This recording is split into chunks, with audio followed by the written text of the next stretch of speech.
The sound of shattering glass cut through the afternoon chatter at Tony's diner. Two men burst through the entrance, their movements frantic and desperate. The first man wore a black ski mask, his hand trembling as he brandished a small pistol.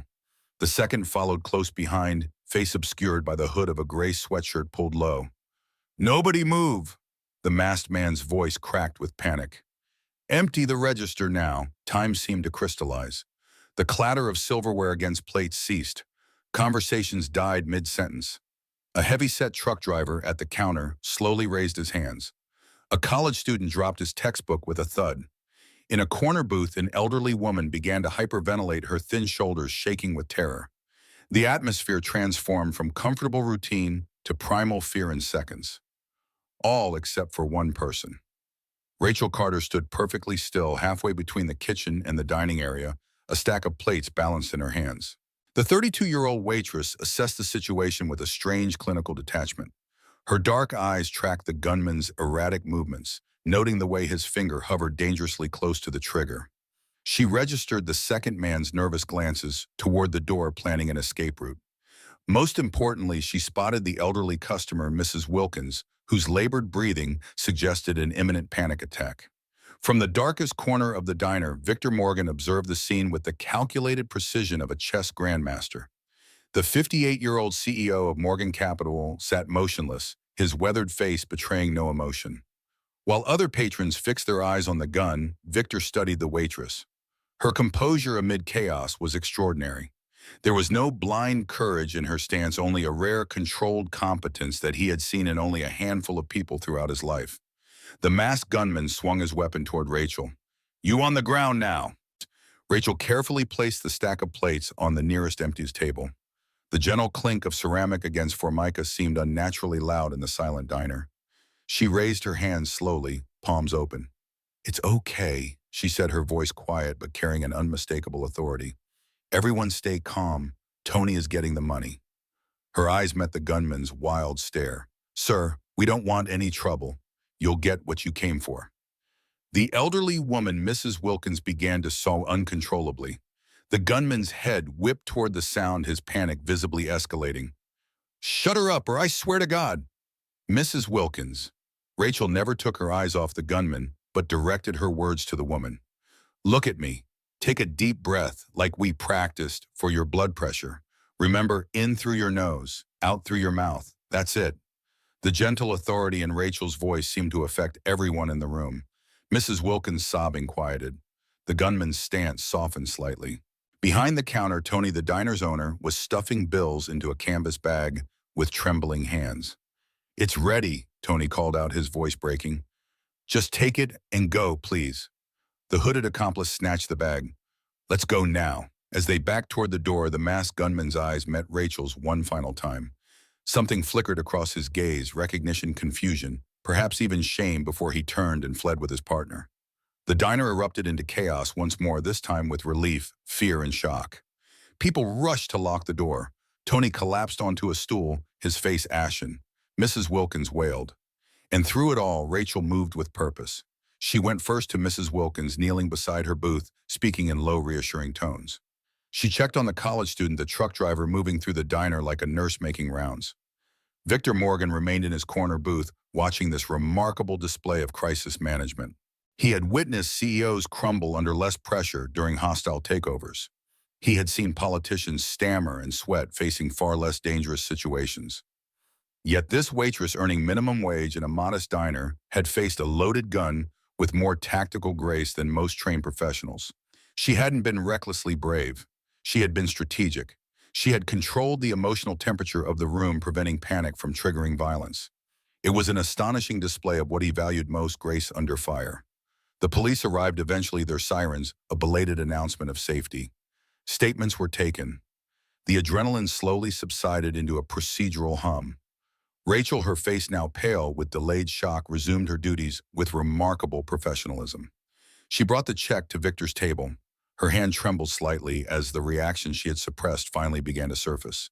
"I'm so sorry about that, sir," she said, her voice a little hoarse. "Your meal is on the house, of course." Victor looked at her, truly looked at her for the first time.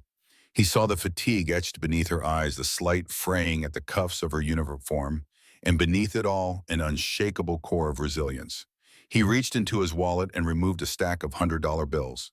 He counted out 100 of them, $10,000, and placed them on the table alongside his business card.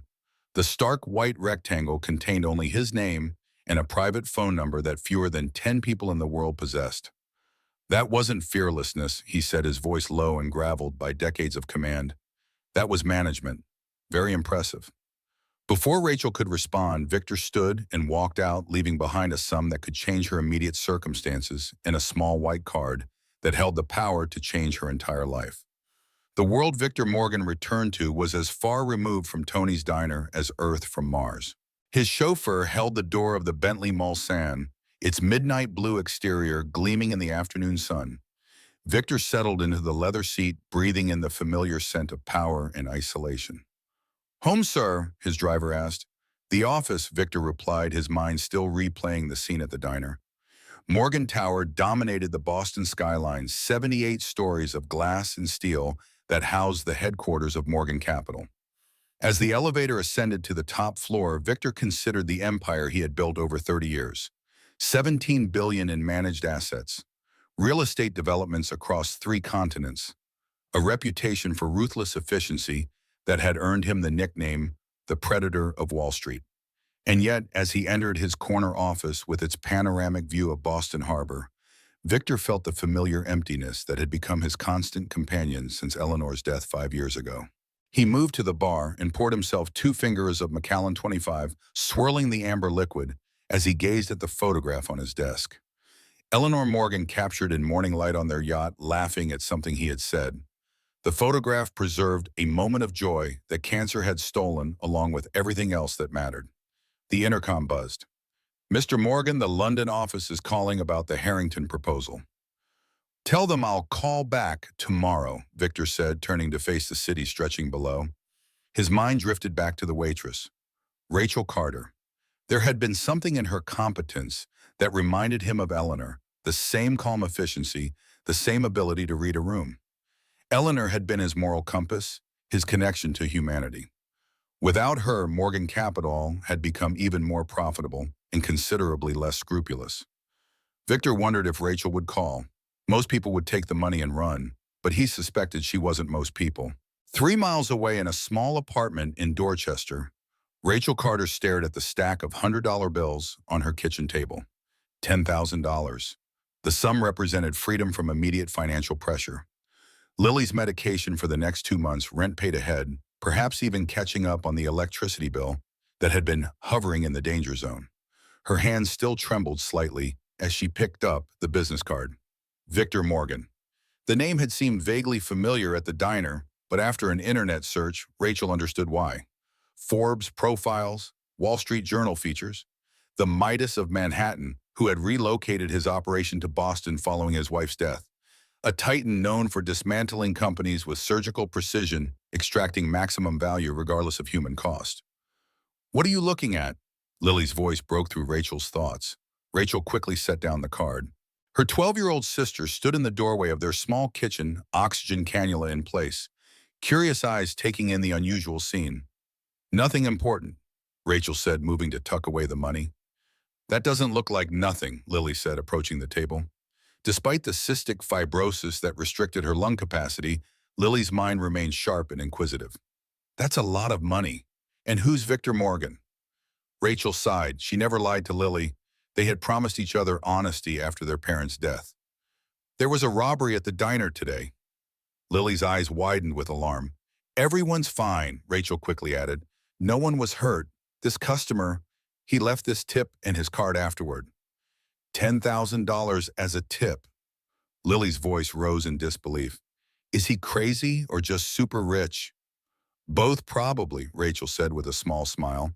"He's some big-shot investment guy." Lily picked up the business card, examining it. "Are you going to call him?" "I don't know." Rachel ran her fingers through her dark hair. "It feels complicated." "Because of the money?" Lily asked. "Partly," Rachel admitted, "but also because of something he said about how I handled the situation." Rachel hadn't told anyone about the moment during nursing school when she had saved a patient during her ER rotation. A man in cardiac arrest, the attending physician momentarily absent, and Rachel stepping forward without hesitation, administering CPR with textbook precision, calmly directing others until the doctor arrived.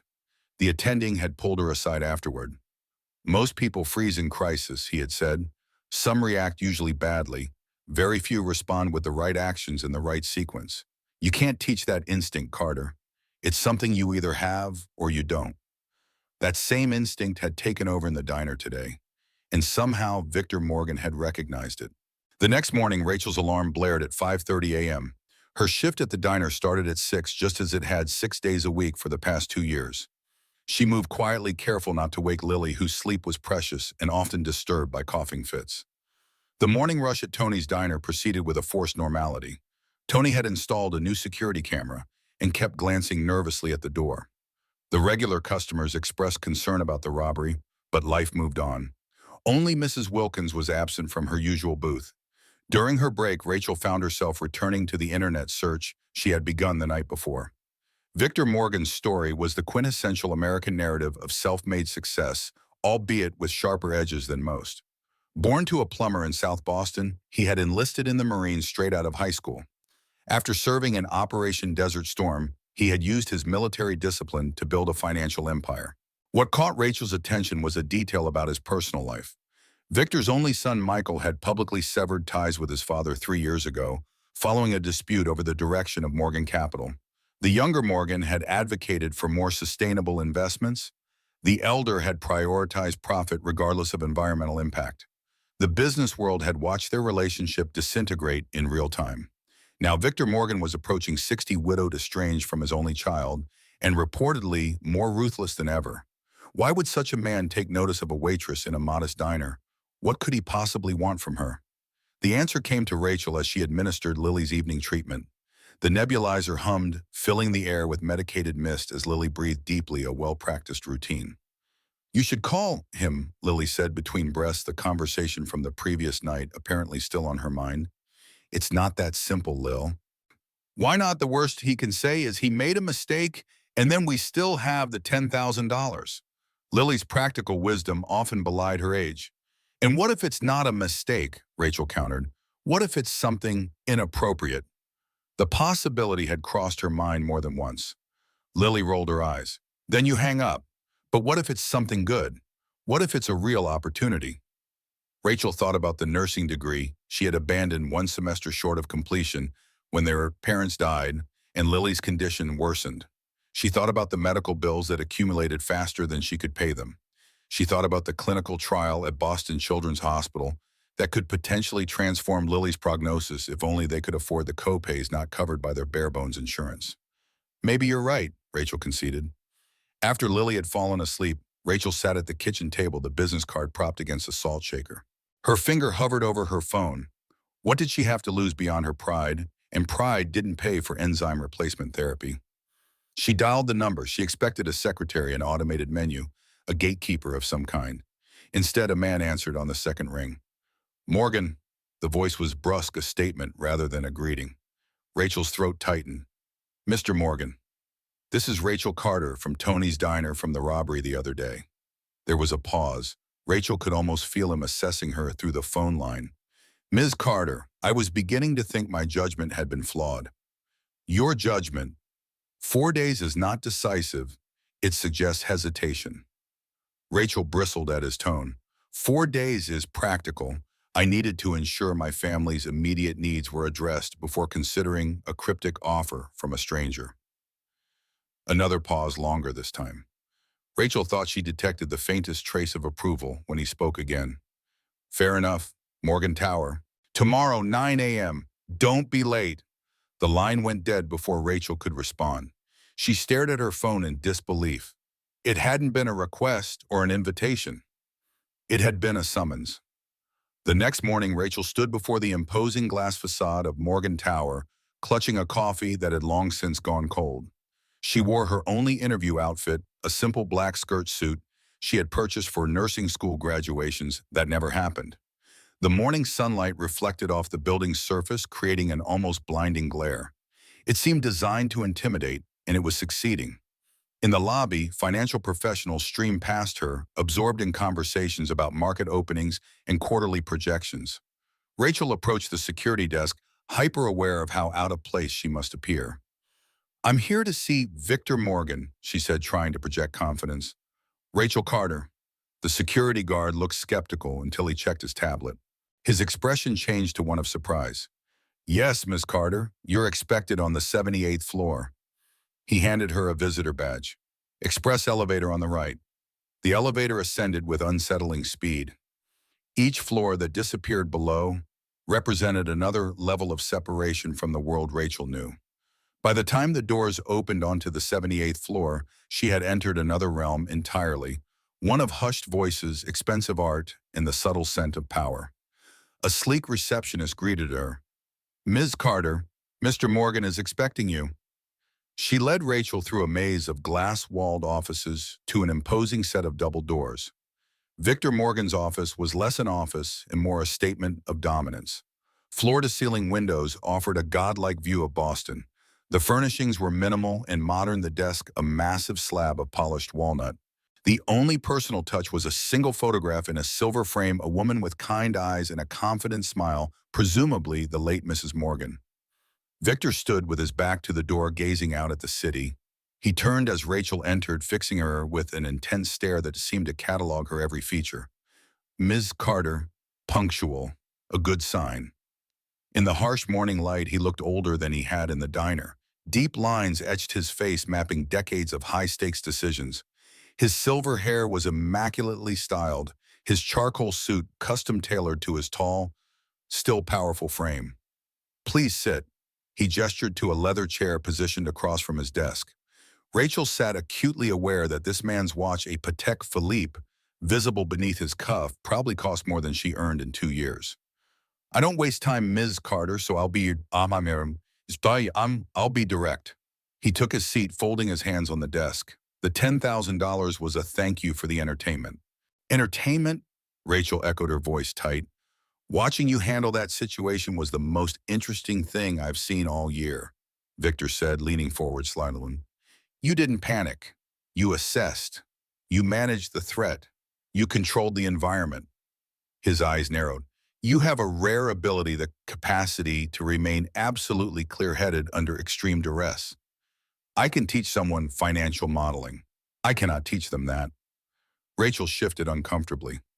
"Mr. Morgan, with all due respect, I'm a waitress. I dropped out of nursing school. I'm not qualified to work in a place like this." "Your nursing background is precisely why I'm interested," Victor countered. "You're trained to observe symptoms, make diagnoses, and perform triage under pressure. Business is no different. It's about identifying the illness in a deal, finding the pressure points, and knowing what to say first."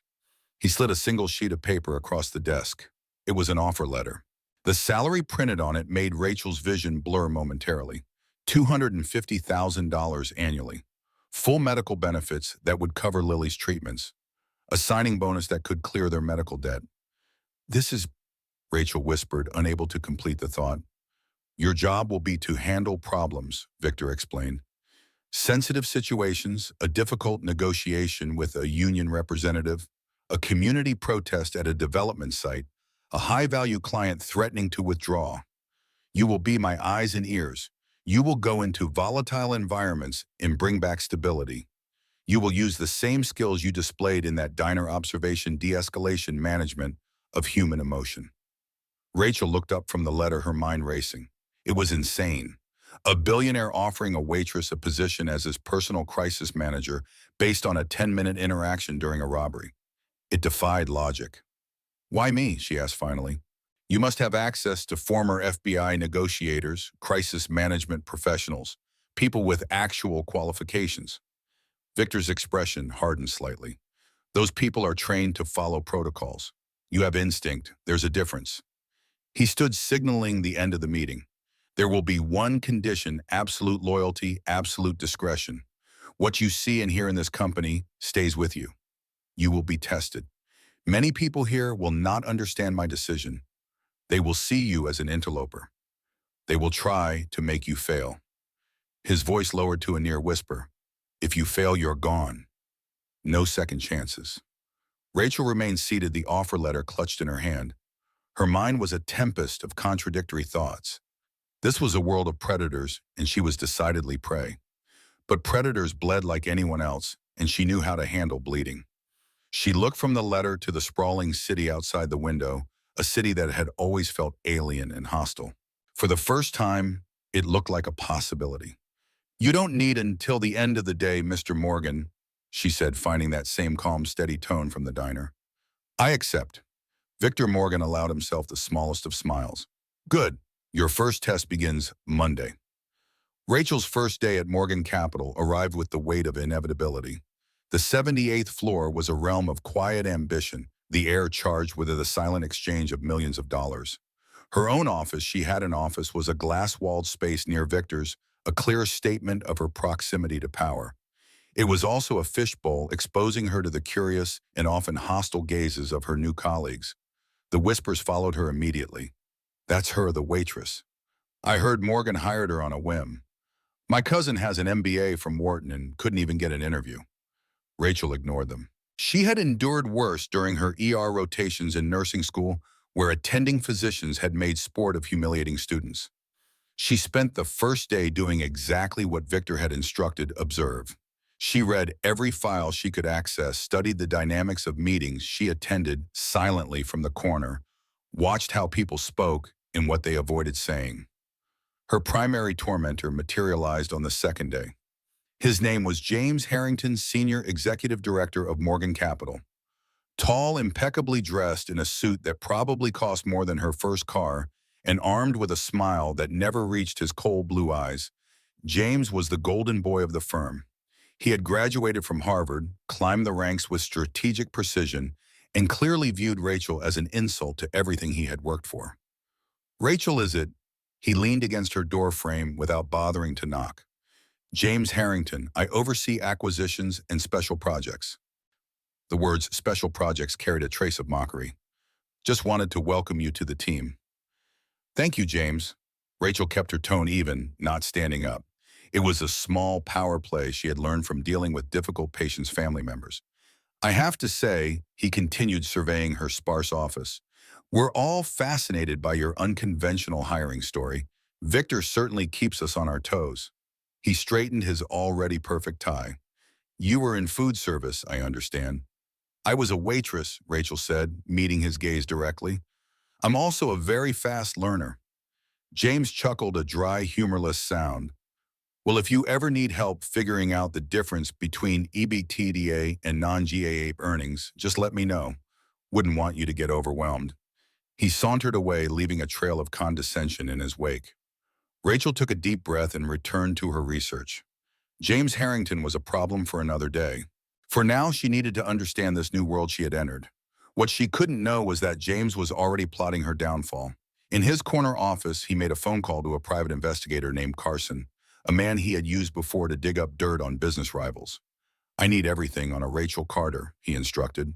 "Former waitress at Tony's Diner in South Boston.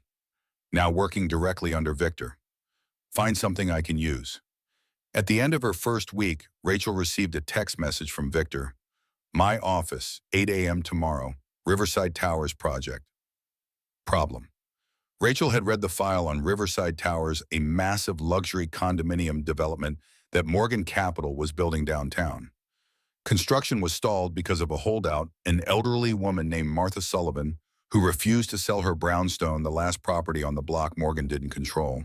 James had been handling the negotiations and had failed spectacularly, turning what should have been a simple acquisition into a public relations problem.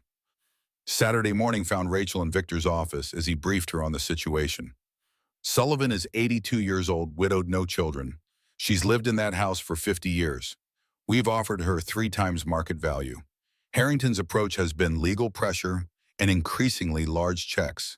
It's failing and creating negative press. The construction delay is costing us $200,000 every week."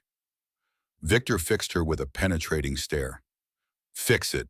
You have 48 hours. As Rachel left Victor's office, she passed James in the hallway. His face flushed with barely contained fury as he realized Victor had reassigned his project to the waitress. Rachel didn't go to the legal department. She didn't review the buyout offers. She went to the Boston Public Library and spent hours researching Martha Sullivan.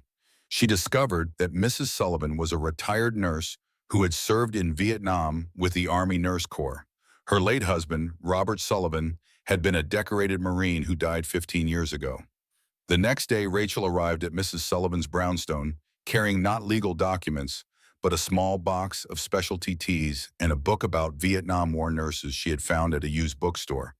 The brownstone was well maintained with flower boxes in the windows, a small island of history surrounded by construction equipment. She knocked on the door. It was opened by a small, white-haired woman with sharp, intelligent eyes that suggested she missed nothing. "If you're from Morgan Capital, you can turn right around and leave," Mrs. Sullivan said, her voice firm despite her age. "My name is Rachel Carter," Rachel said calmly. "I am from Morgan Capital, but I'm not here with another offer. I was hoping I could just talk with you for a few minutes." She held out the tea and book. "I read that you served as a nurse in Vietnam. My mother was a nurse too, not in the war, but she always had tremendous respect for those who served." Mrs. Sullivan's stern expression faltered, replaced by a flicker of surprise. She looked from Rachel's face to the gifts in her hands. After a long moment, she sighed and opened the door wider. "Well, I suppose I could use some company besides those lawyers," she said. "Come in." Inside, the brownstone was filled with memories, photographs covering the wall shelves lined with books and mementos. Rachel didn't mention Riverside Towers or Morgan Capital. Instead, she asked about the photos, listened as Mrs. Sullivan spoke about her husband, about her years treating wounded soldiers in field hospitals. Rachel shared stories of her own nursing training, of caring for her sister. 2 hours passed in conversation before Miss Sullivan herself brought up the elephant in the room. "You know why I won't leave, don't you?" she asked. "It's not about the money," Rachel said quietly. "Of course it's not about the money," Miss Sullivan scoffed. "Robert and I bought this house when he came back from Vietnam. He built the bookshelves himself. We planted the oak tree in the backyard when we moved in. Every inch of this place holds our history." Her eyes hardened. "That man, Mr. Harrington, he doesn't understand. He thinks everything has a price tag." Rachel nodded. "Mrs. Sullivan, Morgan Capital isn't going to stop. The Riverside project will proceed. That's a reality neither of us can change." She leaned forward. "But what if we could preserve what really matters? Not the physical house, but the legacy." Rachel pulled a proposal from her bag, not a legal document, but an idea she had drafted herself. "Riverside Towers is going to include a medical facility for residents. What if we renamed it the Robert Sullivan Memorial Health Center? We would install a bronze plaque honoring his service as a Marine, and we would establish the Sullivan Nursing Scholarship, providing full tuition for veterans studying nursing at Boston University." Mrs. Sullivan stared at her speechless. Tears welled in her sharp eyes. James had tried to buy her home. Rachel had offered her immortality. When Rachel returned to the Morgan Tower on Monday morning, she carried Mrs. Sullivan's signed agreement. The elderly woman had not only agreed to sell her property, but had also volunteered to speak at the opening ceremony of the health center named after her husband. Victor summoned both Rachel and James to his office. James arrived confident, clearly unaware of the development. "Sullivan signed," Rachel said, simply sliding the agreement across Victor's desk. James stared at the document in disbelief. "That's impossible. I offered her $2 million last week." "Ms. Carter didn't offer money," Victor said, reading through the agreement. "She offered meaning." He looked up at Rachel, a glint of approval in his eyes. "The Sullivan Health Center and Scholarship Program. Creative. And the construction delay ended with a public relations win." He turned to James. "And that's how you solve a problem, Harrington. Learn from it." The balance of power on the 78th floor had just shifted, and everyone knew it. As Rachel left Victor's office, she felt James's cold stare burning into her back. She had passed the first test, but she knew the real challenge was just beginning. James Harrington would not accept defeat graciously, and Victor Morgan would only demand more impressive results. That night, as Rachel administered Lily's evening treatment, she wondered if she had made the right choice. The salary would change their lives. Lily could enroll in the clinical trial at Boston Children's Hospital. They could move to a better apartment in a neighborhood with cleaner air. For the first time in years, Rachel could see a future that wasn't defined by the next medical bill. But she had also made a powerful enemy in James Harrington, and she served a master in Victor Morgan, whose loyalty extended only as far as her usefulness. She had entered a world where failure was not tolerated and second chances did not exist. As she looked at Lily breathing more easily after her treatment, Rachel knew it didn't matter. Whatever challenges lay ahead at Morgan Capital, she would face them. For her sister, for her own unfulfilled potential, and perhaps even for Victor Morgan, a man who seemed as broken in his own way as the desperate robbers who had changed her life. Rachel's success with Mrs. Sullivan created ripples throughout Morgan Capital. The whispers in the hallways changed from dismissive to curious. The employees who had initially avoided eye contact now nodded respectfully when she passed. Victor Morgan had noticed her potential, but now others were beginning to see it too. Everyone except James Harrington, whose resentment festered like an untreated wound. 3 weeks into her new role, Rachel had established a routine. She arrived at 7:30 each morning, an hour before most executives, using the quiet time to study the complex financial terminology that still felt like a foreign language. During lunch breaks, she video called Lily, whose condition had already improved thanks to the specialized care at Boston Children's Hospital. Evenings were spent in their new apartment in a quiet neighborhood with clean air and large windows that let in abundant sunlight. On this particular morning, Rachel stood in Victor's office as he reviewed her latest report. The silence was broken only by the occasional turning of pages. Outside the floor-to-ceiling windows, Boston was bathed in early autumn light, the harbor glittering like scattered diamonds.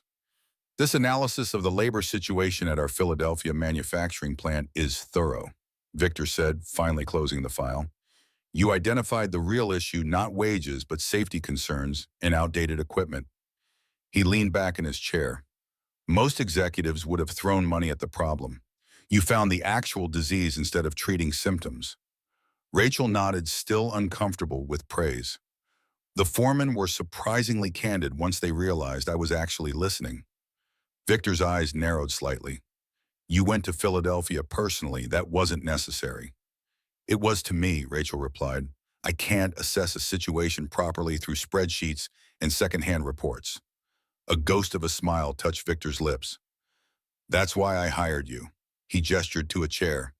Sit. There's a new situation requiring your attention. Rachel sat, notebook ready. Victor pressed a button on his desk and a wall panel slid open to reveal a large screen displaying a satellite view of Boston's waterfront. Morgan Capital recently acquired Hampshire Shipping, a port facility that handles 20% of the Northeast container traffic. The acquisition was smooth. The integration is not. Victor's voice hardened. The dock workers' union is threatening to strike. Their leader, Frank Donovan, has already chewed up and spat out 2 of our top negotiators.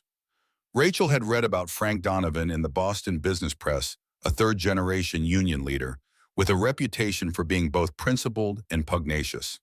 His grandfather had founded the union in the 1930s, fighting for basic safety measures after a dock collapse killed 12 workers. What are their demands? Rachel asked. On paper, the usual higher wages, better benefits. Victor stood and moved to the window. But there's something else. Donovan keeps talking about automation threats and preserving legacy. We need this resolved quickly and quietly. A prolonged strike would cost us millions and damage relationships with shipping clients. Rachel considered the situation. I'd like to meet with Donovan, not in a conference room here, but on his turf. Victor turned his expression skeptical. Donovan doesn't respond well to what he calls suits from downtown. Then I won't be a suit from downtown, Rachel said simply. I'll be someone who wants to understand his concerns. Victor studied her for a long moment. You have 3 days. Get it done. As Rachel left Victor's office, she nearly collided with James Harrington in the hallway. Unlike their previous encounters, he wore a smile that seemed almost genuine. Rachel, he said warmly, I hear you've been doing impressive work. The Sullivan situation was creative. Rachel kept her expression neutral, suspicious of this sudden change in attitude. Thank you, James.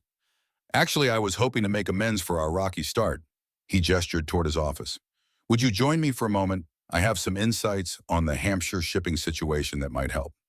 Wary but professional, Rachel followed him into his corner office, a space 3 times the size of hers, decorated with expensive art and framed Harvard diplomas. A large photograph showed a younger James shaking hands with a former president. Impressive credentials, Rachel remarked. Thank you. James settled behind his desk. I've been with Morgan Capital for 15 years. Started as an analyst right out of Harvard Business School. He leaned forward. Which is why I feel I should warn you about the Hampshire situation. Frank Donovan isn't just any union leader. He's practically union royalty. His family has led those docks for 3 generations. I've done my research, Rachel said. James nodded approvingly. Of course you have. But what the research won't tell you is that Victor has already decided on full automation for Hampshire within 2 years.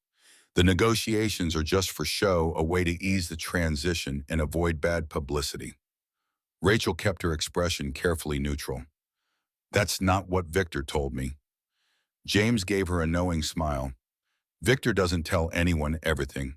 It's how he operates.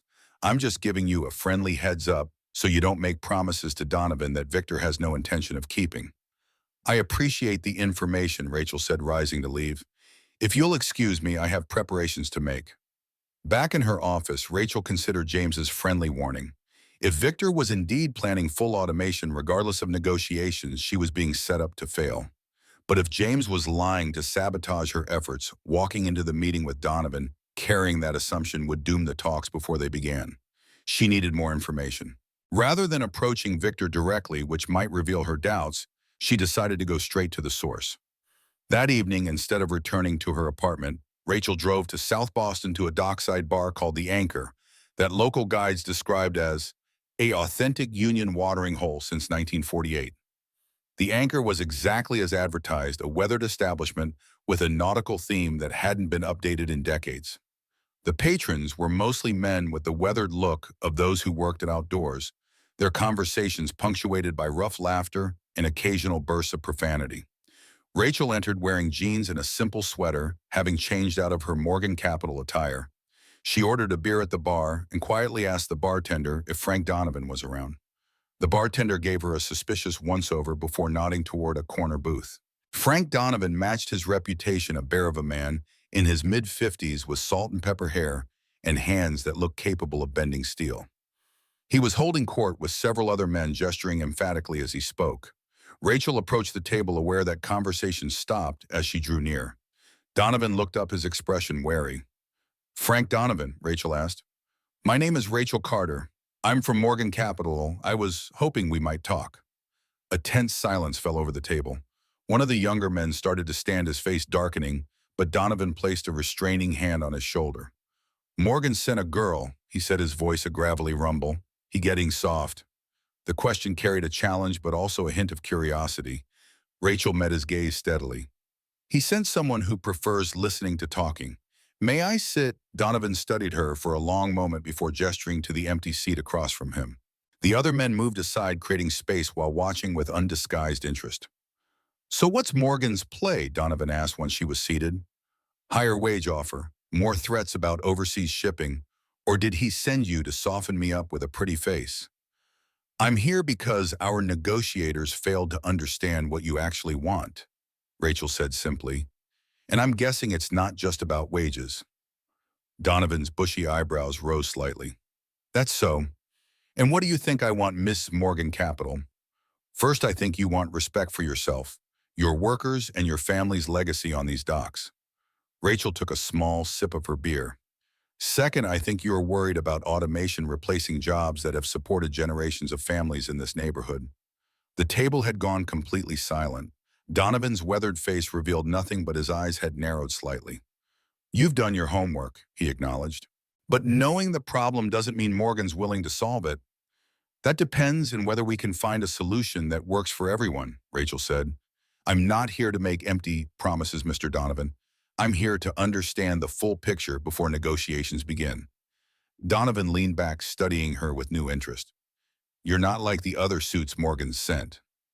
"I was a waitress until a month ago," Rachel said with a small smile. "The suit is new. The person inside it isn't a suit at all." For the first time, Donovan's stern expression cracked into something resembling a smile. "A waitress. Now that's interesting." He waved to the bartender. "Joe, another round for the table." He turned back to Rachel. "If you want the full picture, Miss Carter, I've got some stories to tell." Over the next 2 hours, Rachel listened as Donovan shared the history of the union, stories of his grandfather, standing up to shipping magnates during the depression of his father, expanding healthcare benefits in the 1970s, of his own battles to maintain wages as globalization pressured the industry. He spoke with pride of families who had worked the docks for 4 generations of the community that had formed around the shipping industry. These aren't just jobs, Donovan concluded, his voice softening. They're identities. When a man's father and grandfather work these docks, it's more than a paycheck. It's who they are. Rachel nodded. And automation threatens all of that. Damn right it does, Donovan said, passion flaring in his eyes. Those fancy cranes and robotic loaders Morgan wants to install, they'll cut the workforce by 70%. That's not progress, it's decimation. What if there was another way to look at it? Rachel asked carefully. Donovan's expression darkened. Here it comes, the corporate spin. Not spin, Rachel corrected, a different perspective. Automation is coming to shipping not just at Hampshire but globally. Fighting it entirely is like fighting the tide. But what if instead of replacing your workers, we retrain them? Donovan scoffed. To do what maintenance on the machines taking their jobs?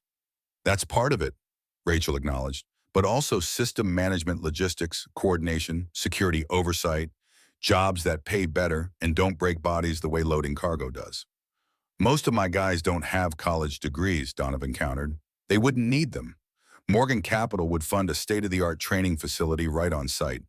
Every current union member would be guaranteed a position in the new operation at equal or higher pay. No one gets left behind. Donovan studied her skeptically. And why would Morgan do that? It's cheaper to bring in college kids who already know the technology. Because trained, experienced workers who understand shipping operations are more valuable than new graduates who've never set foot on a dock, Rachel said. And because a public battle with a respected union leader whose family helped build this city would cost Morgan more in reputation than the training program would cost in dollars. A long silence followed as Donovan considered her words. Finally, he nodded slowly. Bring me that proposal in writing with Morgan's signature, and we can talk. He extended his hand. You're all right, waitress, but I'm still gonna be a hard ass at the negotiating table. Rachel smiled, shaking his massive hand. I wouldn't expect anything less, Mr. Donovan. And when Rachel presented her proposal to Victor the next morning, complete with a detailed plan for the training facility and transition program, he studied it in silence, his expression unreadable. Finally, he looked up at her. This would cost an additional $12 million over the first 3 years compared to a standard automation transition, and save at least $30 million in avoided strike costs, legal fees, and public relations damage control, Rachel countered. Plus, it transforms potential adversaries into partners and preserves institutional knowledge. Victor's lips twitched in what might have been amusement. You've come a long way from serving coffee at Tony's Diner, Miss Carter. The principles are the same, Rachel said. Understand what people really need, not just what they say they want. Victor signed the proposal without further comment. 3 days later, Frank Donovan and Victor Morgan shook hands at a press conference, announcing their innovative partnership for the future of Boston shipping. Industry analysts called it a model for labor relations in the automation age.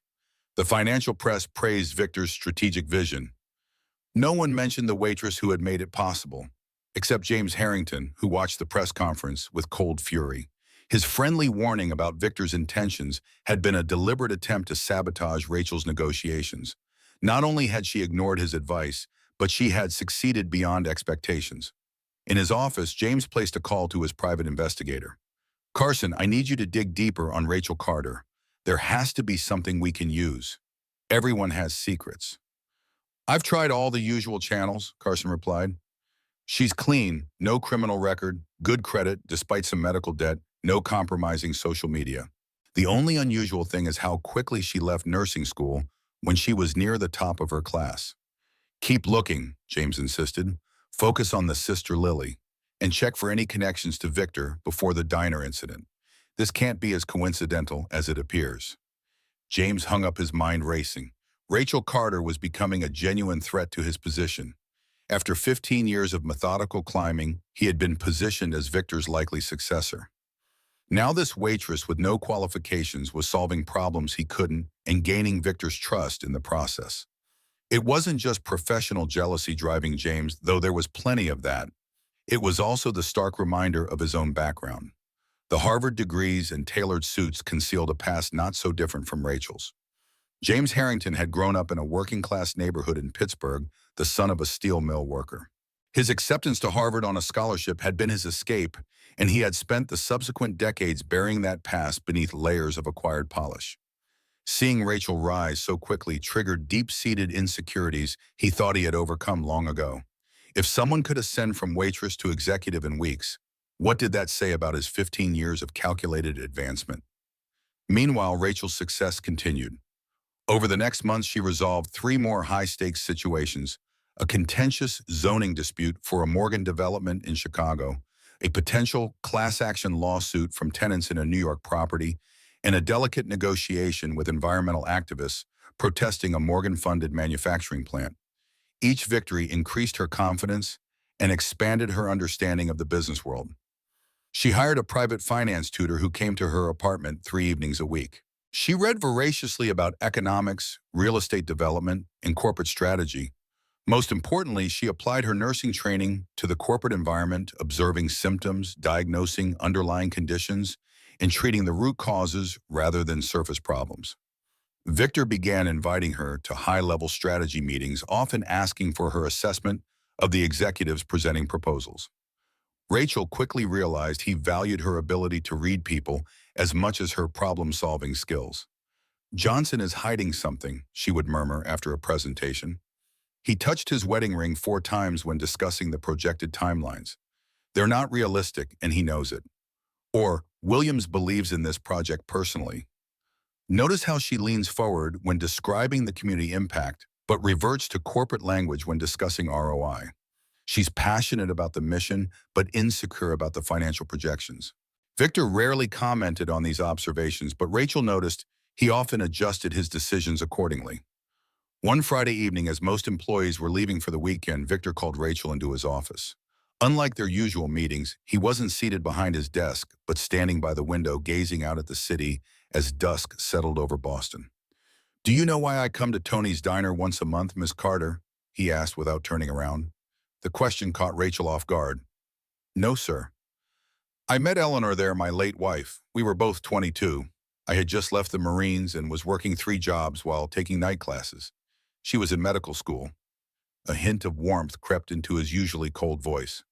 "She used to study there because the coffee was cheap and they didn't mind if she stayed for hours." Rachel remained silent, sensing that interrupting would break whatever had prompted this rare personal disclosure.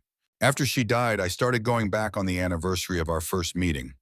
A foolish sentiment, perhaps." Victor turned from the window, his expression inscrutable. "I've been watching you closely, Miss Carter. You've exceeded my expectations." "Thank you," Rachel said simply, "which is why I'm assigning you to the Pioneer Health Initiative." Victor moved to his desk and handed her a thick folder. "This is potentially the most significant project Morgan Capital will undertake this year, a major investment in healthcare facilities across underserved communities." Rachel accepted the folder, surprised by the assignment. Healthcare investments were outside her usual purview of crisis management. "The board is divided on this initiative," Victor continued. "Some see it as a distraction from our core business. Others, including myself, see it as an opportunity to diversify our portfolio while addressing a critical market need."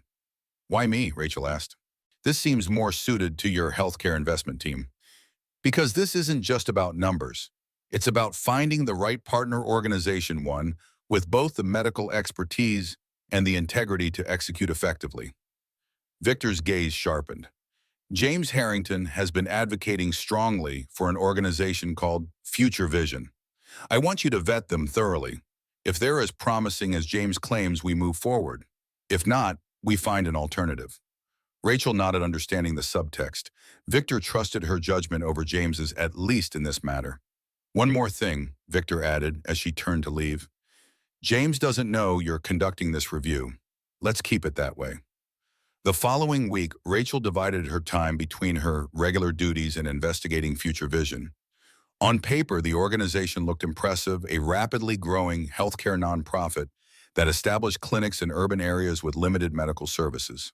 Their brochures featured glossy photos of modern facilities and smiling patients. Their financial reports showed steady growth and seemingly efficient use of donor funds. James had scheduled a board presentation on the potential partnership for the following month, with Future Vision's CEO, Dr. Amanda Richards, set to attend. Everything appeared in order, but something about the glossy perfection of their materials triggered Rachel's skepticism. Her nursing background had taught her to look beyond surface appearances. Rather than relying solely on the documents James had provided, Rachel decided to see Future Vision's work firsthand. She took a personal day and visited 3 of their Boston area clinics without announcing herself, simply walking in as if she were a potential patient. What she found disturbed her. The flagship clinic in Roxbury matched the brochure's modern, well-staffed, and busy with patients. But the 2 smaller clinics in Dorchester and East Boston were drastically different, sparsely equipped, understaffed, and offering only the most basic services despite being advertised as full-service health centers. At the East Boston location, Rachel struck up a conversation with a tired-looking nurse practitioner named Gloria. "How long have you been with Future Vision?" Rachel asked casually. "Almost 2 years," Gloria replied, "since they took over this clinic from Community Health Services." "Took over," Rachel prompted. Gloria lowered her voice. "Future Vision has been buying up smaller nonprofits across the city. They keep the flagship locations well-funded for publicity and donor visits, but the neighborhood clinics like this one get the bare minimum." "That must be frustrating," Rachel said. Gloria glanced around to ensure no one was listening.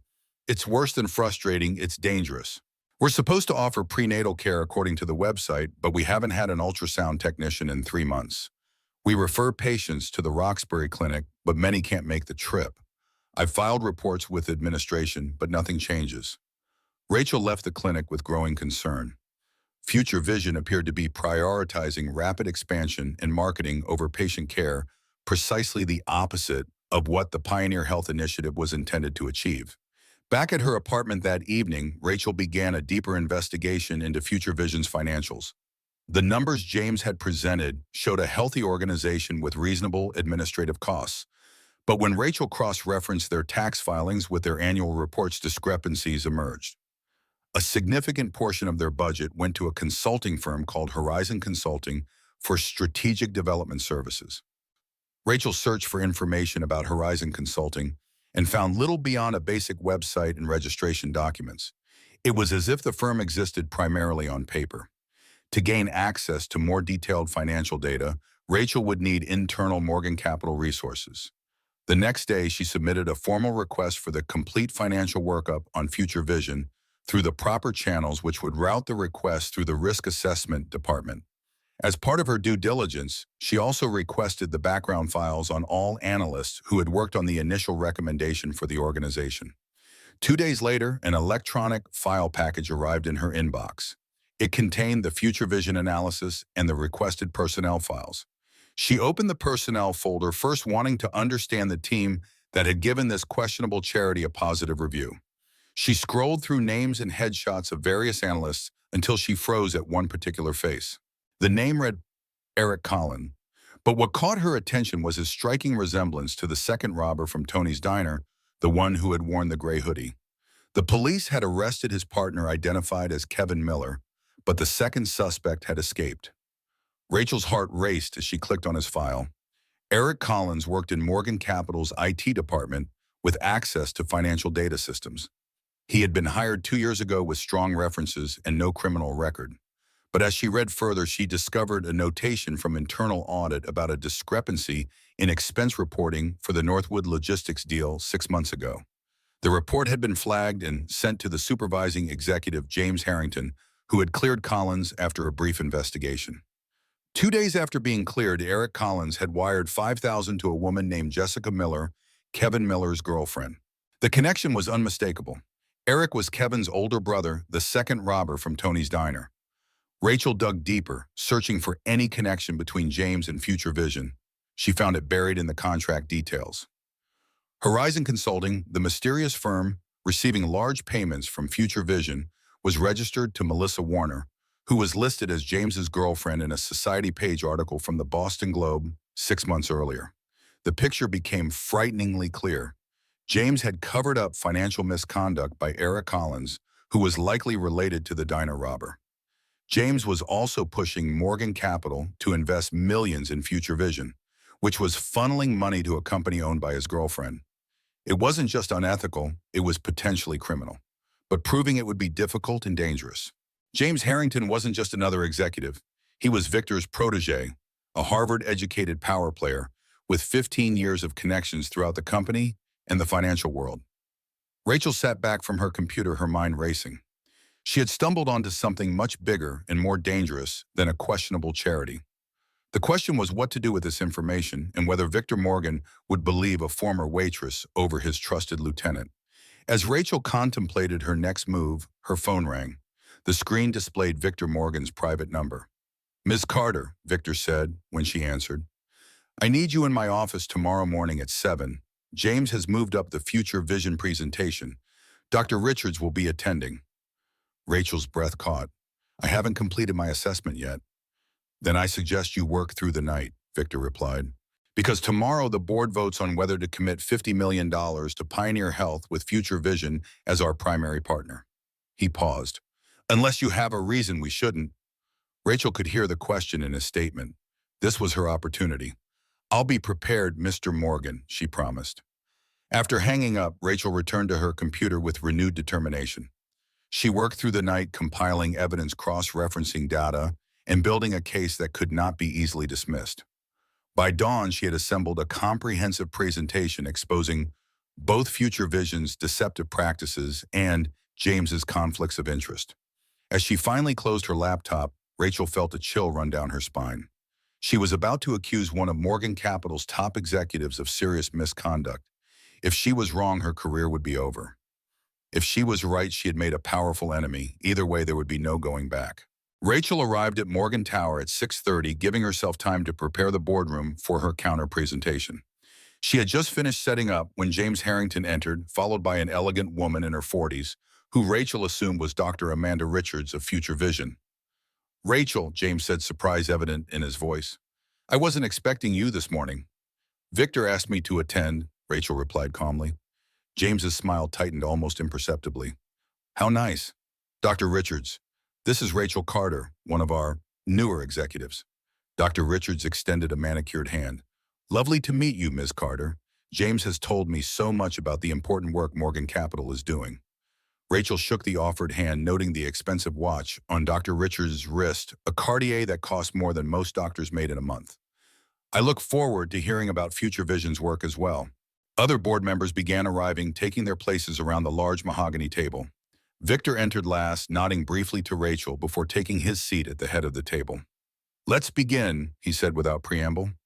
"James, you have the floor." James launched into a polished presentation highlighting Future Vision's rapid growth, innovative approach, in perfect alignment with the Pioneer Health Initiative. Dr. Richards followed with emotional anecdotes about patients whose lives had been transformed by Future Vision's services. The board members nodded appreciatively, clearly impressed. "Before we vote," Victor said when they had finished, "Ms. Carter has some additional information to share regarding this potential partnership." James's head snapped toward Rachel, confusion and the first flicker of concern crossing his face. Rachel stood and connected her laptop to the display system. "Thank you, Mr. Morgan." She turned to face the board.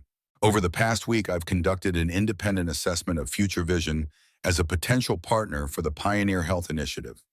She began methodically dismantling the rosy picture James and Dr. Richards had painted. She showed photographs of the understaffed clinics, presented testimony from frustrated medical providers, and highlighted the discrepancies in Future Vision's financial reporting. Most concerning, she continued, her voice steady despite James's increasingly hostile glare, is where Future Vision's money actually goes. Nearly 30% of their budget is directed to a consulting firm called Horizon Consulting. She displayed incorporation documents showing Melissa Warner as the owner. Ms. Warner is in a romantic relationship with Mr. Harrington, creating a significant conflict of interest that was not disclosed in his recommendation. The boardroom had gone completely silent. Dr. Richards's confident expression had transformed into barely concealed panic. James's face had drained of all color. "This is absurd," he finally sputtered. "My personal life has no bearing on Future Vision's qualifications." Victor raised a hand, silencing him. "Continue, Ms. Carter." Rachel took a deep breath.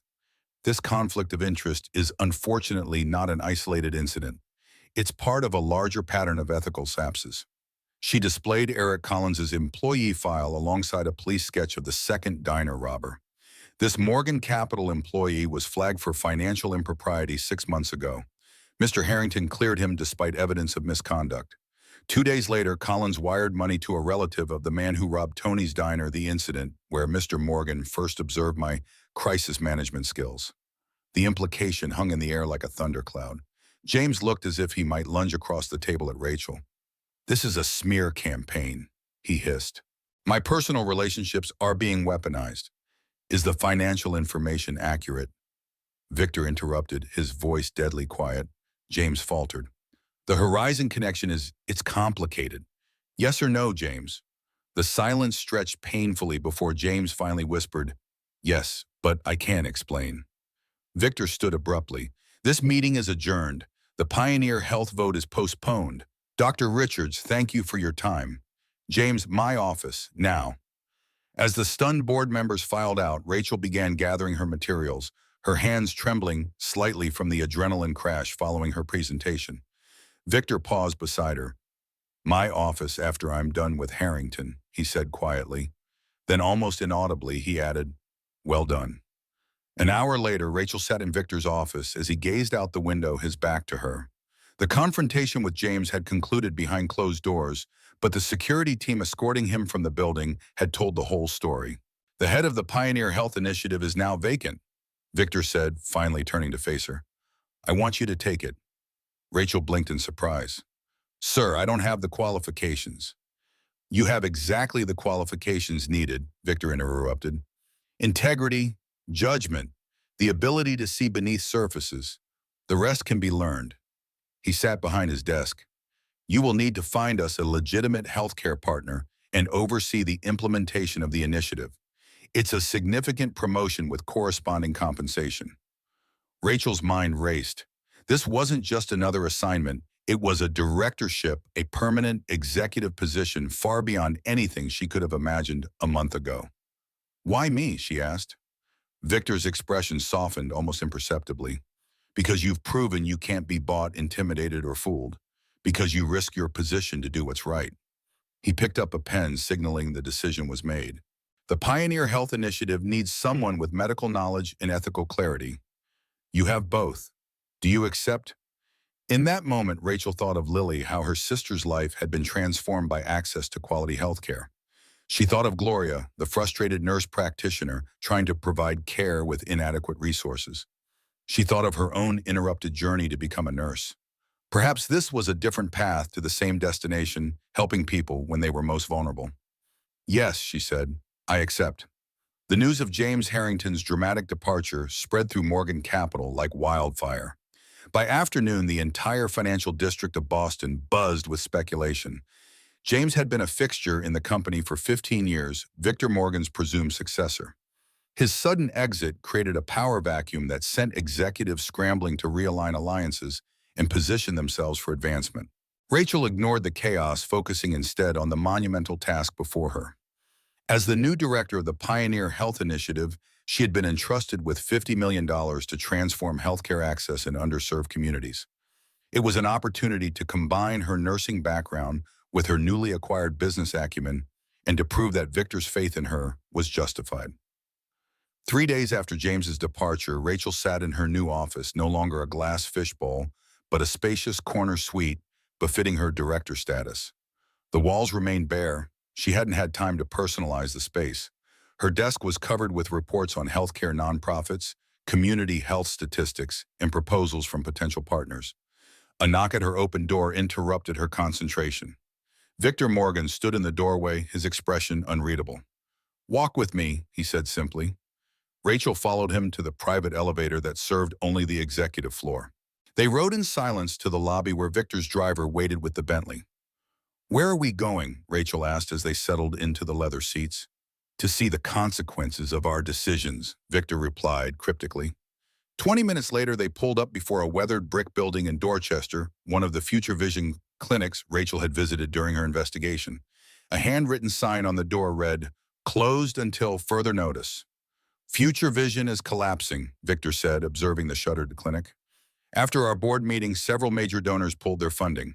Dr. Richards resigned yesterday. The organization will likely declare bankruptcy within the month. Rachel felt a pang of guilt. Those clinics provided services, however inadequate. Now people have nothing. Precisely why we're here. Victor nodded toward the building. This is the first property I want Pioneer Health to acquire. Reopen it properly, fully staffed and equipped. Rachel turned to him, surprised. You want to salvage Future Vision's network? I want to build something better on its ruins, Victor corrected. The locations were well-chosen areas with genuine need. The execution was corrupt. Fix it. The directive was classic Victor Morgan terse, demanding and allowing no possibility of failure. But Rachel detected something else in his voice, something almost like passion. This matters to you personally, she observed. Why, boy, Victor was silent for so long that Rachel thought he might not answer. When he finally spoke, his voice was softer than she had ever heard it. Eleanor was an oncologist. She believed healthcare was a right, not a privilege. We argued about it constantly. A ghost of a smile touched his lips. She would have approved of Pioneer Health. The admission of vulnerability, however slight, was unprecedented. Rachel knew better than to acknowledge it directly.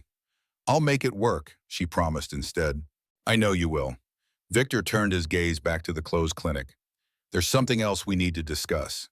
The publicity surrounding James's departure has created complications. The press is digging. They'll find out about you soon, the waitress Victor Morgan plucked from obscurity who exposed his right-hand man. Rachel hadn't considered the media angle. That could undermine my credibility with potential healthcare partners. Or enhance it, Victor countered. Depends on how the story's told. So we control the narrative, Rachel said, thinking aloud. Get ahead of it. Victor nodded approvingly. There's a journalist, Diane Powell, from the Boston Chronicle. She's tenacious but fair. I've arranged an interview for you tomorrow. Tell her about your background, your sister, your interrupted nursing career. Make it about healthcare, not corporate intrigue. As they returned to the Bentley, Rachel realized Victor was coaching her on public relations, a skill she would need in her new role. Once again, he was preparing her for challenges she hadn't yet anticipated. The next morning, Rachel met with Diane Powell at a quiet cafe near Morgan Tower. The journalist was in her 50s, with intelligent eyes behind stylish glasses and a notebook rather than a digital recorder. So, Powell began, after introductions, the waitress who became an executive. It's quite a story. Rachel smiled. It sounds like a fairy tale when you put it that way. The reality was more complicated. Tell me about the reality then, Powell said, pen poised.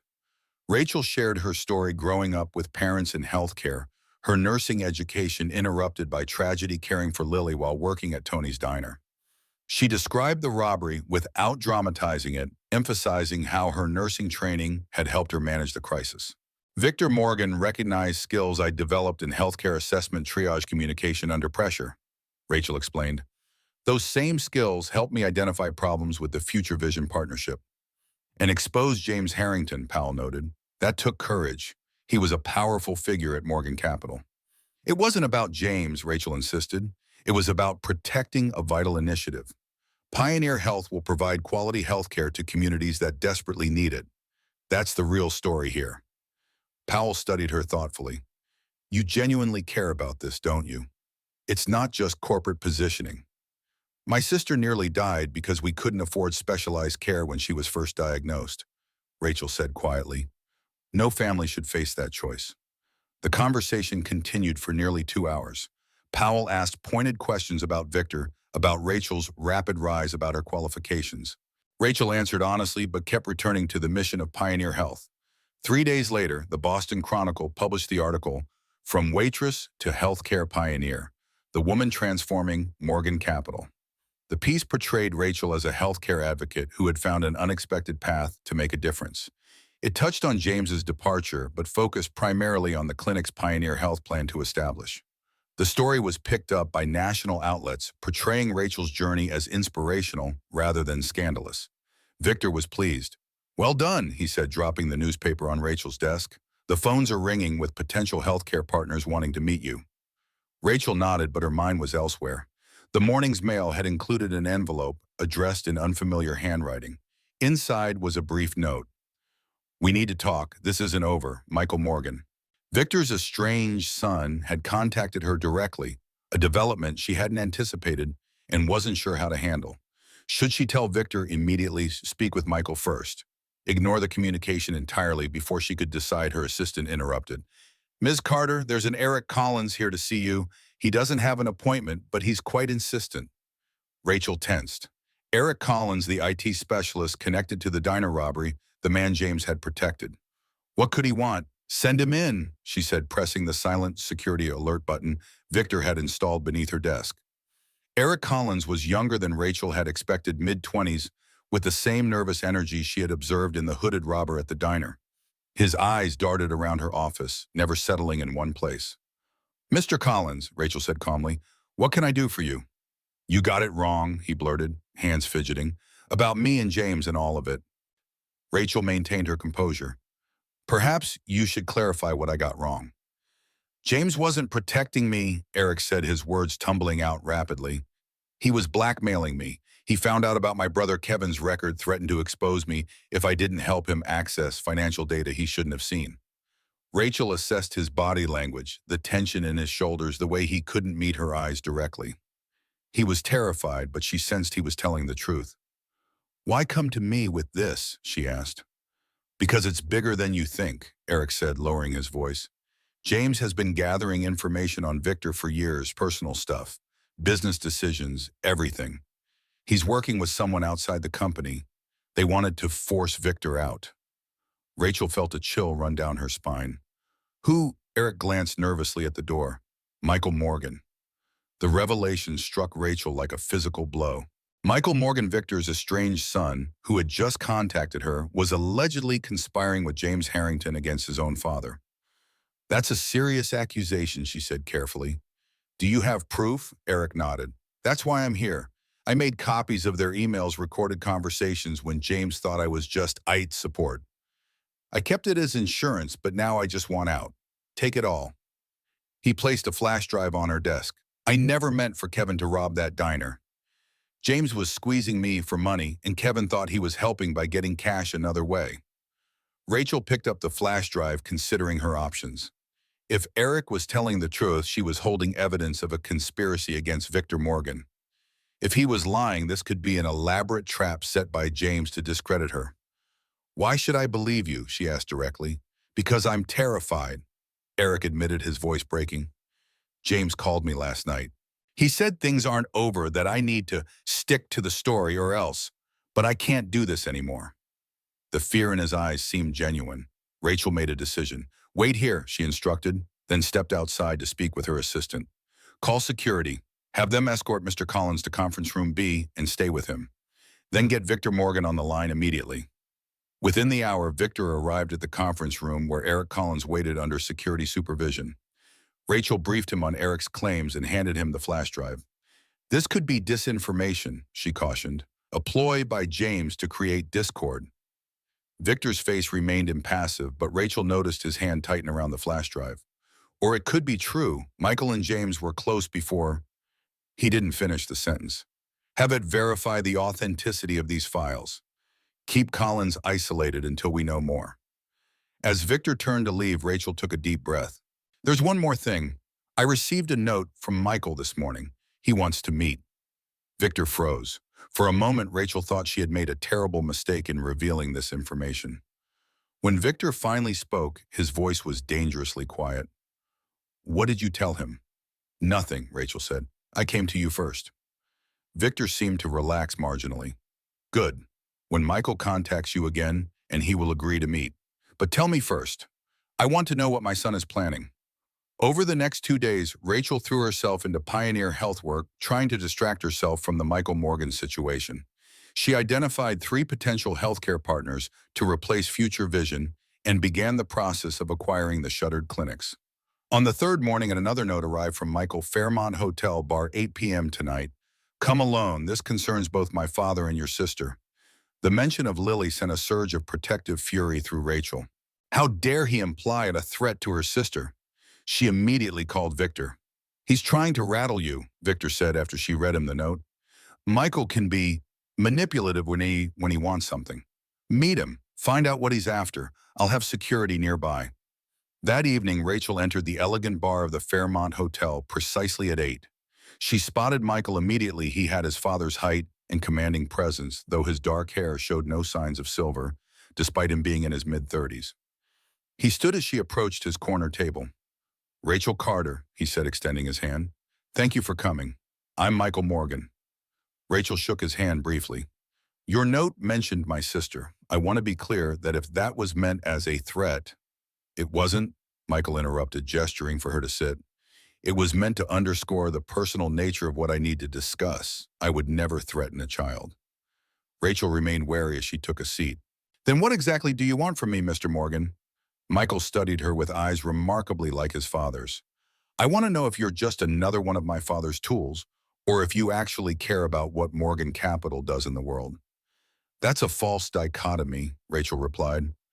"I can respect your father and still have my own ethical standards." A small smile touched Michael's lips. "Fair enough. Then let me be direct. James Harrington contacted me after his dismissal. He claims my father is using Pioneer Health as a public relations shield while continuing environmentally destructive practices elsewhere. He wanted my help to expose this." "And you believed him?" Rachel asked skeptically. "I know my father," Michael said, his voice hardening. "I left Morgan Capital 3 years ago because he refused to consider sustainable investments.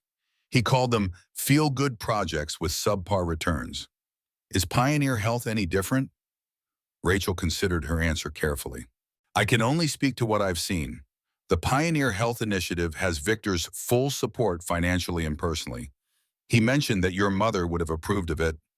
Something flickered in Michael's eyes at the mention of his mother. "He used her name." Rachel nodded. "He said she believed healthcare was a right, not a privilege." Michael fell silent, seemingly processing this information. When he spoke again, his voice had lost some of its edge. "What James didn't know, what he couldn't have known, is that I've been working on healthcare access issues myself these past 3 years. My nonprofit Greenlight Medical provides mobile clinics to rural communities." Rachel's professional interest was immediately piqued. "Mobile clinics? That's actually something Pioneer Health is looking to incorporate."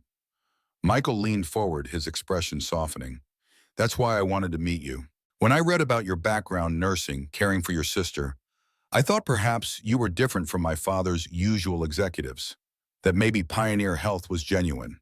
"It is," Rachel assured him, "but I'm confused. If you care about healthcare access, why would you work with James to undermine Pioneer Health?" "I wasn't," Michael said firmly. "James approached me, but I was suspicious of his motives from the start. I've been gathering evidence of his activities for weeks." He removed a folder from his briefcase. "James wasn't just embezzling through future vision. He was actively sabotaging my father's legitimate projects to force a leadership crisis." Rachel accepted the folder cautiously. "Why bring this to me instead of directly to your father?" Michael's face clouded. "My father and I haven't spoken in 3 years. Our last conversation ended with him telling me I was too idealistic to survive in business. Some wounds don't heal easily." Rachel understood family estrangement all too well. After her parents died, she had distanced herself from her aunt, who had suggested institutionalizing Lily to ease the financial burden. "Your father misses you," she said quietly. "He doesn't say it, but I can tell." Michael scoffed. "Victor Morgan doesn't miss people. He assesses their utility." "That's not entirely true," Rachel countered. "He goes to Tony's Diner monthly to feel close to your mother. He keeps her photo on his desk. He's capable of sentiment, even if he hides it well." Michael stared at her, genuine surprise crossing his features. "You really don't fear him, do you?" "I respect him," Rachel corrected. "Fear would make me less effective at my job." Michael smiled, a real smile this time. "You sound like my mother." He closed his briefcase. "I have a proposal. Greenlight Medical has developed an efficient model for mobile healthcare delivery. Pioneer Health has the capital to scale it nationally. We should be partners, not adversaries." Rachel considered the proposal. A partnership with Michael's organization made strategic sense. His mobile clinics would complement Pioneer Health's fixed facilities. More importantly, it might offer a path to reconciliation between father and son. "I'd need to see Greenlight's operational data financials outcomes." "Of course," Michael interrupted. Full transparency. Unlike Future Vision, we have nothing to hide. Rachel nodded. Then I'll review your materials and discuss it with the Pioneer Health team. She hesitated before adding, and with your father. Michael tensed visibly. Victor doesn't need to be involved in the preliminary discussions. He's the chairman of Morgan Capital, Rachel reminded him. Any major partnership requires his approval eventually. I'm not ready to face him. Michael admitted vulnerability breaking through his confident facade. Not yet. Rachel made a decision. What if I arranged a neutral meeting, not as Morgan Capital and Greenlight Medical, but as father and son before any business discussions? Michael studied her skeptically. And why would you do that? Because Pioneer Health will be stronger with both your contributions, Rachel said honestly, and because I've seen what happens when family rifts go unhealed. After a long moment, Michael nodded slowly. I'll consider it. Send me the Pioneer Health Partnership criteria. If there's a genuine fit, perhaps we can discuss the other matter. As Rachel left the hotel, she called Victor, who had been waiting for her report. She summarized the conversation, including Michael's revelation about Greenlight Medical and the potential partnership. He seems sincere, she concluded, and his mobile clinic model could be valuable to Pioneer Health. Victor was silent for several beats. When he finally spoke, his voice carried an unfamiliar uncertainty. How did he seem? The question caught Rachel off guard with its emotional underpinning. He seems well, passionate about his work, and he has your stubbornness. A soft chuckle came through the phone the first time Rachel had ever heard Victor laugh. Eleanor always said he got the worst of both of us. He's considering a meeting with you, Rachel added gently. Not about business, just father and son. Another long silence followed. Set it up, Victor said finally. Somewhere private. And Rachel, thank you. The following week passed in a blur of activity. Rachel reviewed Greenlight Medical's materials and was impressed by their operational efficiency and genuine impact. She visited one of their mobile clinics and witnessed firsthand the quality of care they provided. Simultaneously, she advanced the acquisition of former Future Vision properties and began recruiting healthcare professionals. Throughout it all, she worked on the most delicate negotiation of her career, arranging a reconciliation between Victor and Michael Morgan. Both men were proud, stubborn, and wounded by their 3-year estrangement. Neither would admit to needing the other, yet both circled warily around the possibility of reunion. Rachel chose the meeting location carefully. Eleanor Morgan's favorite restaurant, a small Italian place in the North End. She arranged for a private room and personally confirmed the security arrangements. On the designated evening, Rachel arrived early to ensure everything was perfect. Victor arrived next, uncharacteristically hesitant as he entered the private dining room. He might not come, Victor said, adjusting his tie, a nervous gesture Rachel had never observed in him before. He'll come, Rachel assured him. He wants this as much as you do, even if neither of you will admit it. When Michael arrived 10 minutes later, the tension in the room became almost palpable. Father and son stood facing each other, separated by 3 years of silence and a lifetime of complicated emotions. Michael, Victor said, his voice unsteady. Dad, Michael replied, equally uncertain. Rachel moved toward the door.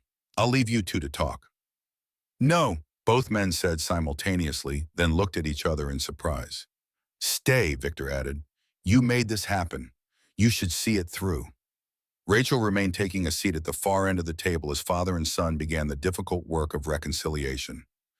The conversation was awkward at first, stilted pleasantries and cautious questions, but as they shared a meal that had been Eleanor's favorite, the formality gradually gave way to genuine dialogue. Michael spoke about leaving Morgan Capital, about building Greenlight Medical from nothing, about wanting to honor his mother's memory through healthcare work. Victor in turn revealed his regret over their argument, his pride in Michael's accomplishments, his recent reevaluation of Morgan Capital's priorities. Pioneer Health isn't just PR, Victor insisted. It's a course correction. Inspired by a waitress who stood up to you, Michael noted, with a small smile toward Rachel. Victor nodded. Sometimes we need outsiders to help us see clearly.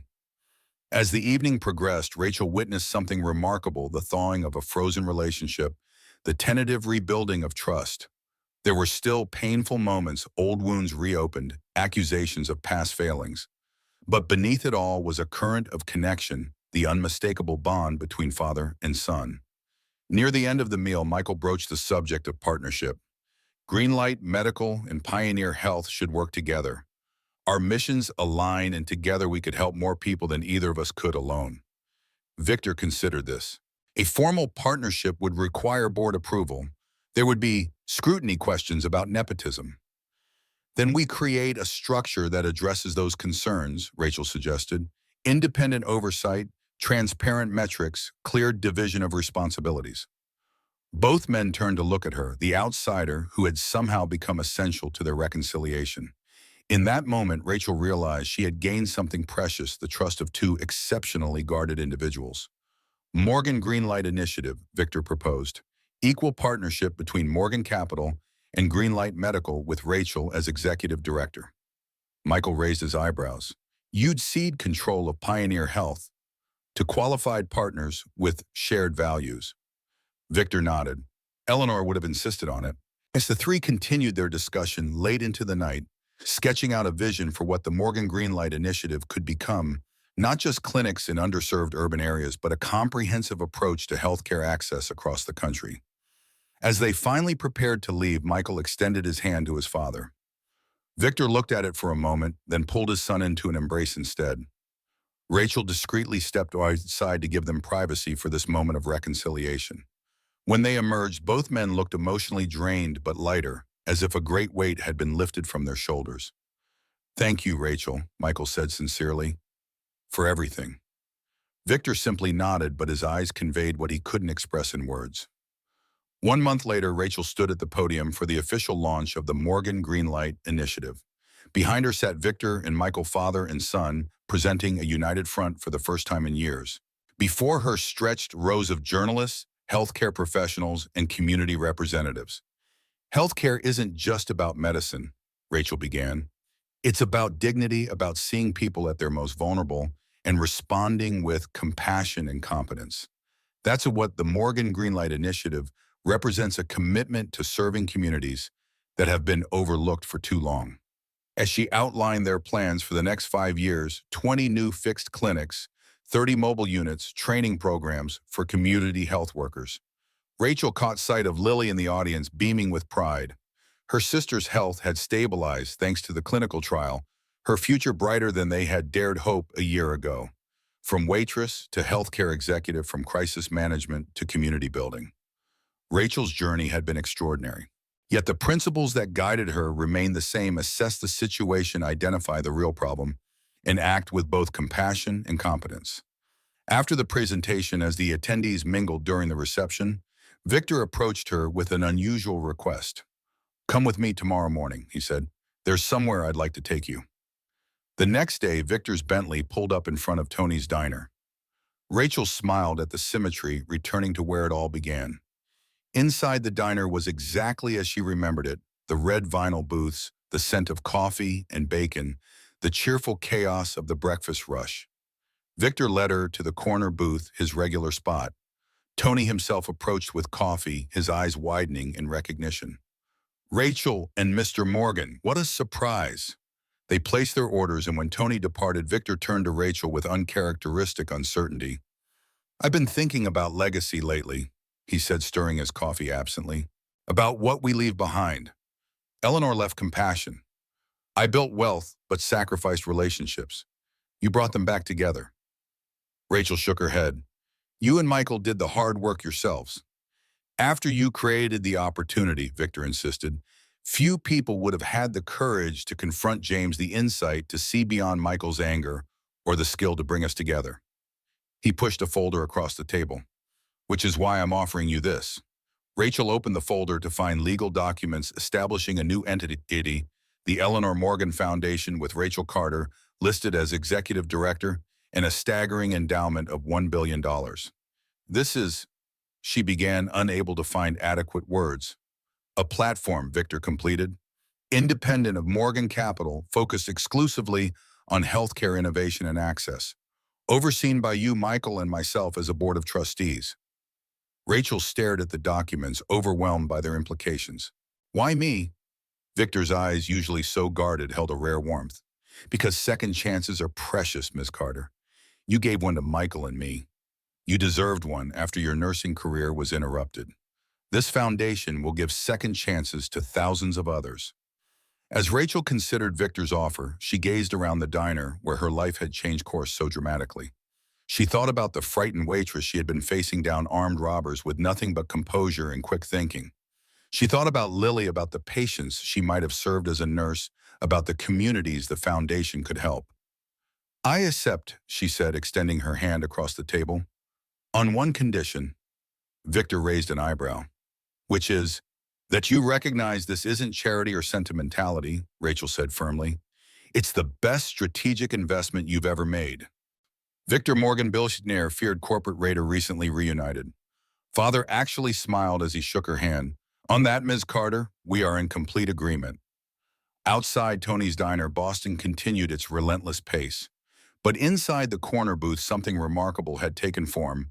Not just a foundation, but a recognition that true valor often comes in the most unexpected moments, and that second chances, when seized with both hands, can change not just one life, but countless others.